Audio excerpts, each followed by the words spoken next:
Les risques d'Internet, ils préoccupent les parents, mais comment avertir les enfants? C'est l'objectif de l'association e-Enfance. Elle est intervenue cette semaine à Clichy-sous-Bois. Ses experts aident à adopter les bons réflexes pour naviguer sereinement sur le web, Hugo Charpentier.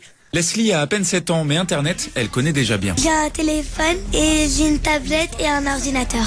Les enfants sont exposés de plus en plus jeunes aux dangers du web. Alors pour Leslie et ses petits camarades, il n'est pas trop tôt pour déjà adopter les bons réflexes. Lorsque je suis face à des images violentes, choquantes, j'appelle un adulte de confiance pour en parler. L'intervenant qui parle devant les enfants, c'est Gwen Amouri. Parmi les autres sujets abordés, les escroqueries en ligne, la protection des données ou encore la lutte contre le cyberharcèlement, véritable fléau dans les écoles. On parle de 3 enfants par classe en France, un enfant sur 10 qui est victime de harcèlement scolaire ou de cyberharcèlement. Et donc il faut proposer aux enfants des réactions à adopter lorsqu'ils sont victimes, mais aussi lorsqu'ils sont agresseurs ou lorsqu'ils sont témoins. Sofiane, lui, a bien retenu qu'il ne fallait surtout rien dévoiler de sa vie privée. Par exemple, si y a quelqu'un qui te demande ton adresse, son prénom ou ton âge, où tu habites, il faut pas le faire. Parce qu'il connaît ton identité, tes trucs personnels, c'est pas bien. Pour Julie Atlan, la directrice de l'association e-Enfance, ces séances de sensibilisation sont essentielles. Parce qu'en fait, les parents aujourd'hui sont encore un peu dans un fossé générationnel, c'est-à-dire qu'ils n'ont pas eu accès aux outils numériques quand ils étaient eux-mêmes adolescents. Donc ils savent absolument pas ce qui se passe dans un smartphone ou une tablette d'un enfant. Et donc l'espoir qu'au bout du compte, ce soit les enfants qui sensibilisent à leur tour